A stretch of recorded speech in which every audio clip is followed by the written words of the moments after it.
Hi, I'm Morgan, and today I will be reading Chapter 42 of Mansfield Park by Jane Austen. The Prices were just setting off for church the next day when Mr. Crawford appeared again. He came, not to stop, but to join them. He was asked to go with them to the garrison chapel, which was exactly what he had intended, and they all walked thither together. The family were now seen to advantage. Nature had given them no inconsiderable share of beauty, and every Sunday dressed them in their cleanest skins and best attire. Sunday always brought this comfort to Fanny, and on this Sunday she felt it more than ever. Her poor mother now did not look so very unworthy of being Lady Bertram's sister, as she was but too apt to look. It often grieved her to the heart to think of the contrast between them, to think that where nature had made so little difference, circumstances should have made so much, and that her mother, as handsome as Lady Bertram, and some years her junior, should have an appearance so much more worn and faded, so comfortless, so slatternly, so shabby. But Sunday made her a very creditable and tolerably cheerful-looking Mrs. Price, coming abroad with a fine family of children, feeling a little respite of her weekly cares, and only discomposed if she saw her boys run into danger, or Rebecca pass by with a flower in her hat. In chapel they were obliged to divide, but Mr. Crawford took care not to be divided from the female branch, and after chapel he still continued with them, and made one in the family party on the ramparts. Mrs. Price took her weekly walk on the ramparts every fine Sunday throughout the year, always going directly after morning service and staying till dinner time. It was her public place. There she met her acquaintance,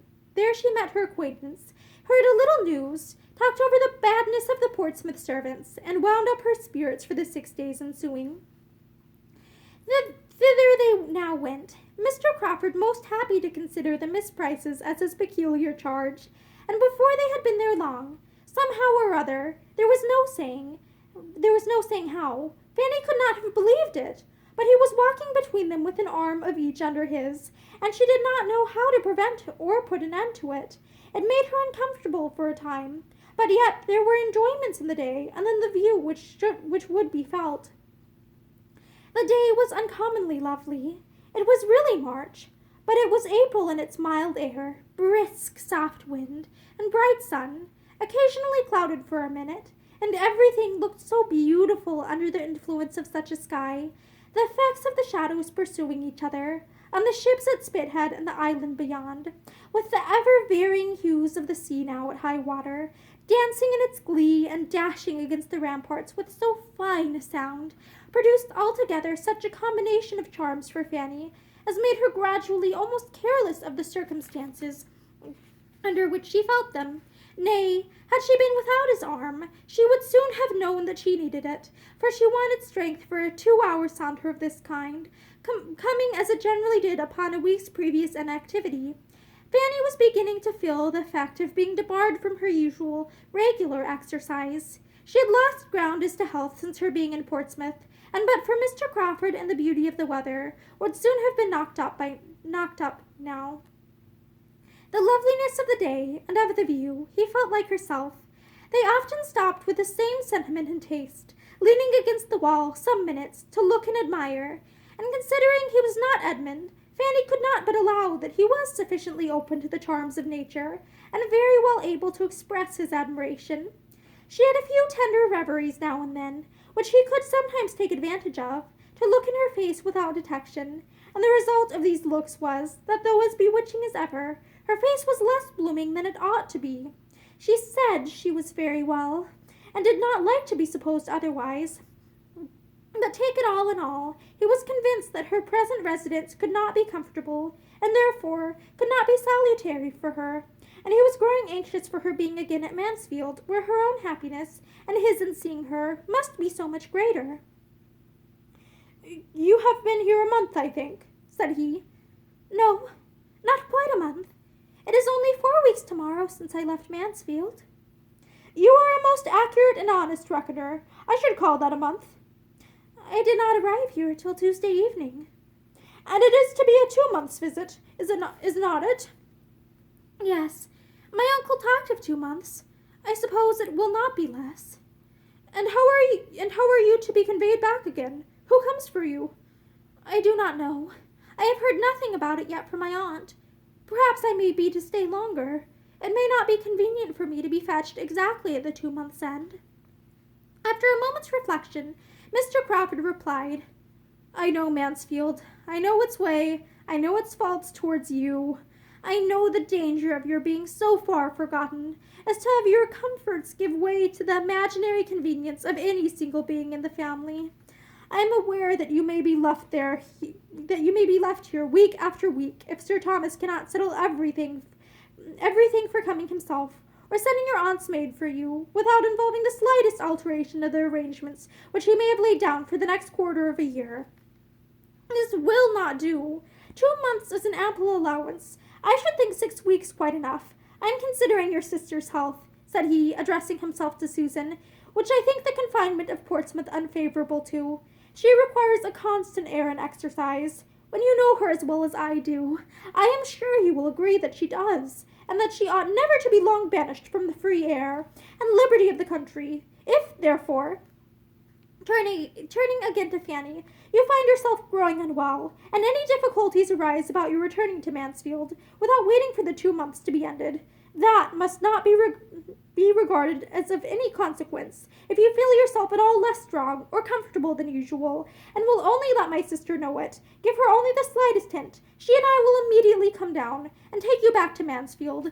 You know the ease and the pleasure with which this would be done. You know all that would be felt on the occasion. Fanny thanked him, but tried to laugh it off.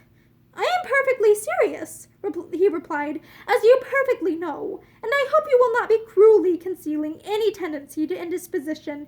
Indeed, you shall not. It shall not be in your power, for so long only as you positively say in every letter to Mary, I am well, and I know you cannot speak or write a falsehood. So long only shall you be considered as well.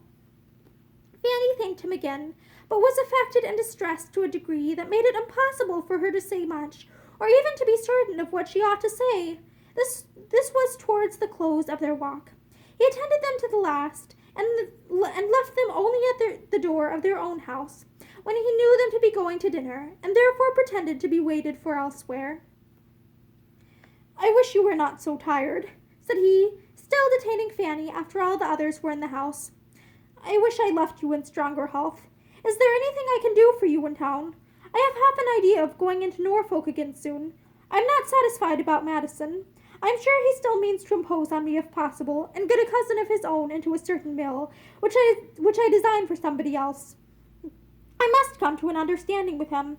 I must make him know that I will not be tricked on the south side of Everingham, any more than on the north, that I will be master of my own property. I was not explicit enough with him before.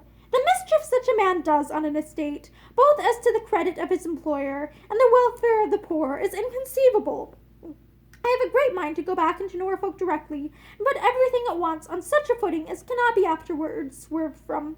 Madison is a clever fellow. I do not wish to displace him, provided he does not try to displace me, but it would be simple to be duped by a man who has no right of creditor to dupe me, and worse than simple to let him give me a hard-hearted, griping fellow for a tenant, instead of an honest man, to whom I have given half a promise already. Would not it be worse than simple? Shall I go? Do you advise it? I advise? You know very well what is right. Yes, when you give me your opinion, I always know what is right. Your judgment is my rule of right. Oh, no, do not say so. We have all a better guide in ourselves, if we would attend to it, than any other person can be. Goodbye. I wish you a pleasant journey tomorrow. Is there nothing I can do for you in town? Nothing. I am much obliged to you. Have you no message for anybody? My love to your sister, if you please. And when you see my cousin Edmund, I wish you would be so good as to say that. I suppose I shall soon hear from him?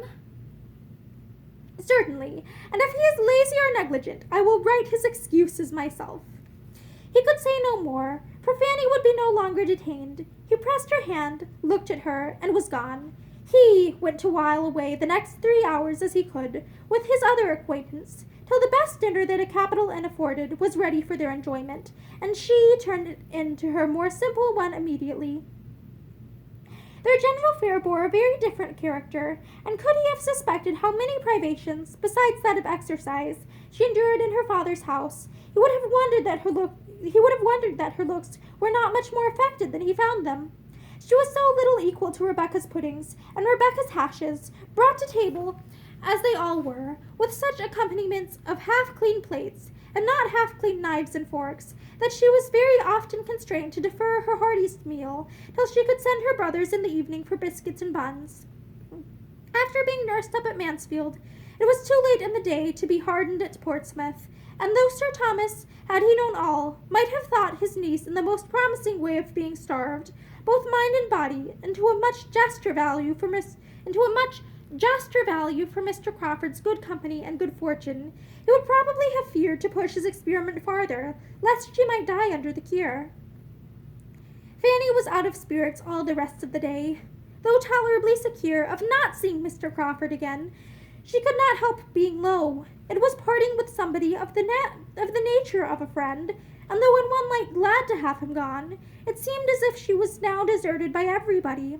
It was a sort of renewed separation from Mansfield, and she could not think of his returning to town, and being frequently with Mary and Edmund, without feeling so near akin to envy as made her hate herself for having them. Her dejection had no abatement from anything passing around her.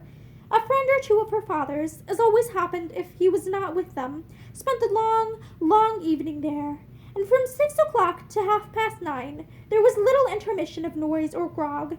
She was very low.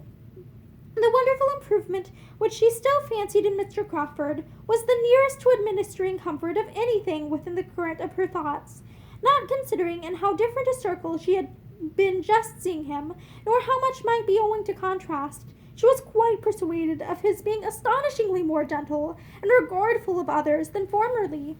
And if in little things, must it not be so in great? So anxious for her health and comfort, so very feeling as he now expressed himself, and really seemed, might not it be fairly supposed, that he would not much longer persevere in a suit so distressing to her? And that is the end of chapter 42.